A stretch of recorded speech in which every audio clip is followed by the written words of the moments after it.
Hey you guys, I wanted to give a Twisted Metal update. It's been a couple of weeks about since the last one. I apologize about that, but frankly, as I said on I think one of the last uploads I did, it's really we don't want to be giving out. We're spending more time in the QA process now to make sure that the patches come out and they're tested enough that they don't crash things or mess things up and stuff. And so we're taking obviously a little extra time on this new patch, but I did want to update you guys on the patch and what's coming up with it and what's happening with other things. And so I don't have any release date for a patch right now, but I wanted to at least give you guys an update on where Twisted Metal stands. So I sent off a couple of emails waiting to hear back on what's happening with the leaderboards. I've heard a number of you guys online saying that the leaderboards seem to have been stuck and frozen and not updating. So as soon as I hear, just come back here to the blog and or Twitter, and I'll update you on what I hear and what the status is on that.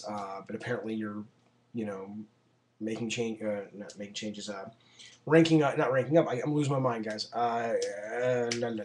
You're doing stuff. You're playing games, getting experience, blah blah blah, and ultimately, when you go to the leaderboards, that's not reflected in that. So we need to figure out what's going on with that. Online connection issues. Again, nothing has changed since the last patch. Again, our take on what we're seeing on sort of the data. At the Sony level and also just from the forums is that for most people it's gotten better. We are certainly still seeing the message where some of you guys are saying it's gotten worse, which I know is it's a minority of people who are saying that, but it's we're aware of it, and for some folks it hasn't changed. So the next patch is definitely going to be helping us improve that as well as get more data and try to figure out what's going on. I did a post a couple of days ago, I think, regarding again, I'm not. This is not my world, so I'm probably just like an idiot. But the high concept of it is that if you haven't changed your router and you haven't gone wired into the wall versus wireless, it doesn't work for everyone. And I'm not officially saying you should do that in terms of obviously if you go from I guess it's a NAT 3 down to NAT 1, you have a better time, not just Twisted, but across games, getting in games more often. But obviously it's shutting your firewall off and things like that you expose yourself to more risk at least while you're playing. You can always set it back. How do you do that? There's stuff all over the internet on how to do that. But if you haven't tried that and you really want to get into more games, try that. Let me know how it works. It has worked for a lot of people. Hopefully, it will work for you while we're trying to figure out if there's a way software-wise to resolve the issue and when we're going to be able to do that. Skill. People have been asking me how does the skill work. So the high level is I could, but I won't go into the minutia of it because there's too many ways that once you figure it out, we don't want people to kind of exploit the system. But the high level sort of takeaways that I can give you are things basically.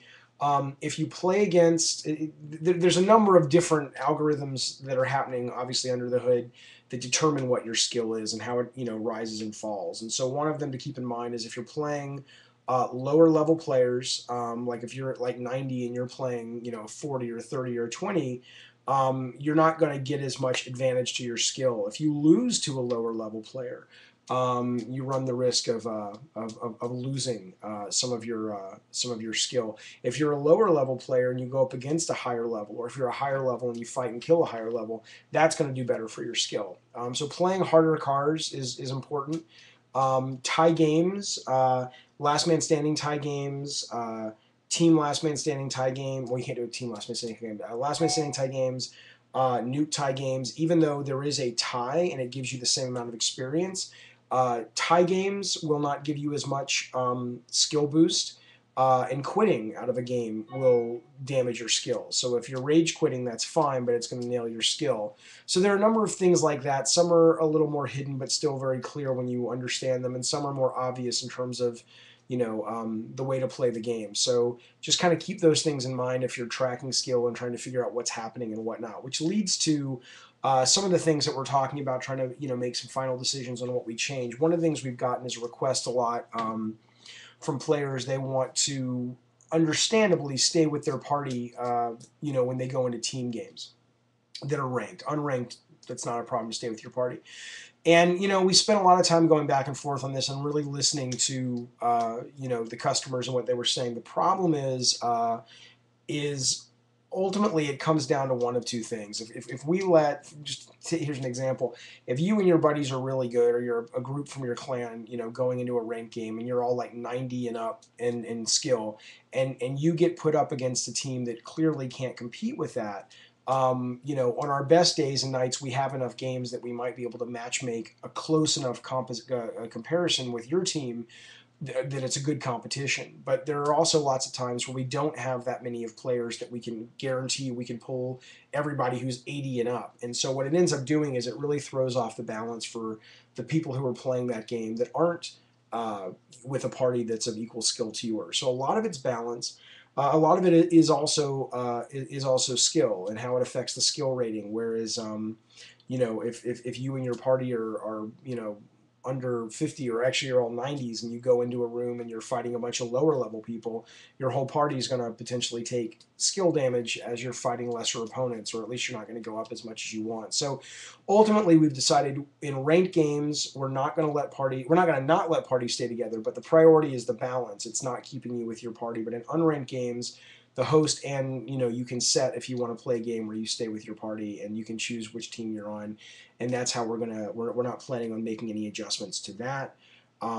Frankly, a lot of it is, if we had a big enough team and enough time, we could obviously kind of adjust for that, but we never had a big enough team to sort of do these sort of multiple skill and score and matchmaking depending on that situation to begin with, and we certainly don't now when we have a smaller maintenance team working on the title. So that's what's going on with that. So people who want that, we understand. We want it to, but for us, it was the better choice to go with the way we're going to keep it. Parties, being able to join a party with split screen, it's the same issues there as well. In terms of actually, that's a different issue in terms of just sort of code support and time to support that as well, is also a factor in it, that we're not going to be able to support that moving forward. So if you're expecting split screen parties stay together, we're not going to be supporting that either. We just can't in the time that we have. Let's see what else. Just jumping all over the place here. Videos are now up on the website. I know we're still waiting on skin updates. The issues with the skins, by the way, that people are having is there's a threshold after 50 skins that you either publish or activate. It kind of throws the system out of whack, and for some reason this has been a real problem to get solved on the web page side, which is not a side that's happening at Eat Sleep Play. We've kind of moved the developer around, and Sony's got a new developer that's taking care of this issue. But so that's coming, and being able to page through and browse skins. Obviously, right now you can only see like 12 or 16, which is insane because there's so many more. And that should be coming any day. We did just get the videos up online, which took way longer than it should. Don't ask me why, but it did. And that is those are up now. So what's cool about those is there's a lot of the nuance and sort of detail about the videos cover levels, vehicles, weapons, and modes. And there's a lot of things that I've been telling people on Twitter and stuff like that about, hey, did you know with Roadkill if you do this and that and the other? A lot of that, not all of it, there's still some secrets and things for you to discover, but a lot of it is covered in those videos. So you should take a look at those if you're looking to up your game and learn a little bit more about the nuances of the gameplay. Title user storage is this thing. Basically, the biggest thing that's going to be on the patch, at least for the people who are focused on gameplay versus bugs and online, is putting a lot more variables in this category called title user storage. And I've included below, I don't think I'm giving anything away. If I am, I'll delete it, but I'm pretty sure it's pretty benign. I've gone through every one of them. But it's basically variables that we can tweak without needing to send you guys a patch. And we've been doing this, every Thursday is the plan. But right now there's just so many variables that are in there, but there's a bunch of key ones that we really want to get in the game that really will affect things players are complaining about. Things like, do we want to do something with Talon where his energy doesn't respawn as quickly, so he doesn't, as it is now, so maybe his shield doesn't come as quick. Or maybe we leave the energy, regeneration alone, but his shield takes more energy than it does now, because right now it's really inexpensive intentionally on him, but it turns out that it was a little too strong. So there's a lot of things like that. Crimson Fury's and Kamikaze's flamethrower damage, we're probably going to leave the same, but we want to up the regen rate on the special. Things like that will work towards balancing the game. A lot of those variables, not the ones that are included, those are the ones that are in there now, but there's a bunch that are included, that will be included in the new patch that will allow us to have much more tuning opportunities without a big patch rigmarole. Yes, I said rigmarole, not what to tell you. Before instead of having to basically get it out quicker to players and respond much more in real time than we are right now with having to wait weeks for an update on a patch. So that's the big thing that's going to be in the new one. We're also going to unlock Axel in the new one, so you'll get Axel. There's a secret skin that will be unlocked in the new one. Talon, we're not. Some of these things. This is on the list. It's not. I'll let you know once we pull the trigger and everything's guaranteed. But this is what we're planning on and in the process of working on right now. Talon is going to be having some kind of visual on his HUD triangle. So if he's above you or wherever he is in the level, you'll be able to distinguish the Talon just from looking at his HUD from any other vehicle, which will hopefully will trigger players to look up more often, which is a lot of the problem with Talon. Excuse me. Whoa, I don't know what I just did. I might still be recording. Let's see. Shit. What the fuck? Now my iTunes just started. Yeah, that's the West Wing. I never understood why in the West Wing it's all this dramatic stuff, and then the end credits is all this happy music, which may have been what you were just hearing. Anyway, now it's back. It's this ball that dropped on the keyboard. I'm tired. I'm tired. Good tired, though. I've been doing a lot of fun design work, but I'm kind of crashing now. Point being, yes, so you'll be able to look up more, and it'll be more of a fair playing field for those fighting Talon. What else are we looking at doing? Junkyard Dog's healing XP. He does do healing XP, but only after you've done 100 points of healing. We're hoping to bring that down so people see more of the benefit and XP from using him to heal. And then trophies. So I spoke to Utah yesterday about the trophy situation, and their take on this and Sony's take on this is all the trophies are working. And if it's not working, they're saying yes, it may be a bug here or there. But people who are like saying, "Oh, well, my 30-day thing," they're like, we have a lot of people who have platinums. We've done it ourselves internally.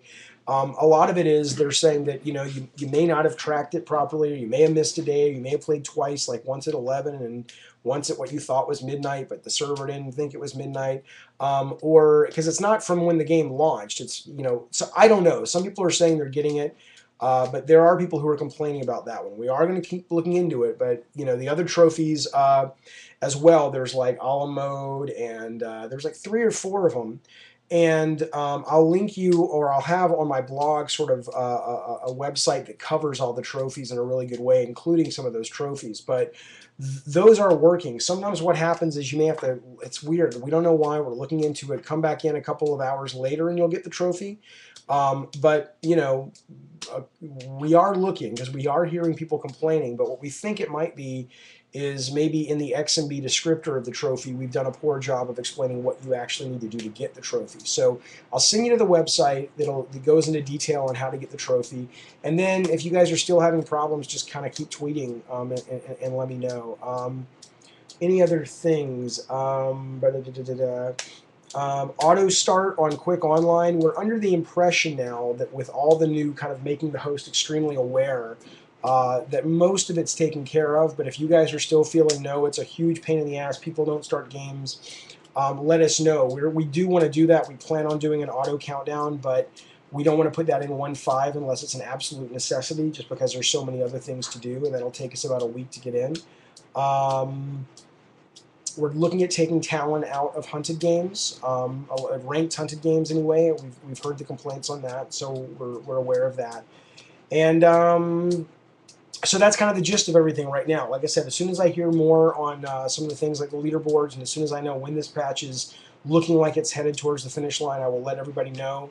I apologize about sort of a lack of an update the last few weeks. A lot of it, like I said, has been wanting to, spread these out so we make sure we put out patches that are really well tested and tweaked. And a lot of it is also, just kind of, it's taken a long time, to get a lot of these fixes in. So as soon as I know more, I will let y'all know. And thanks for giving it a watch. I appreciate it, you guys. Thank you. Talk soon. Bye.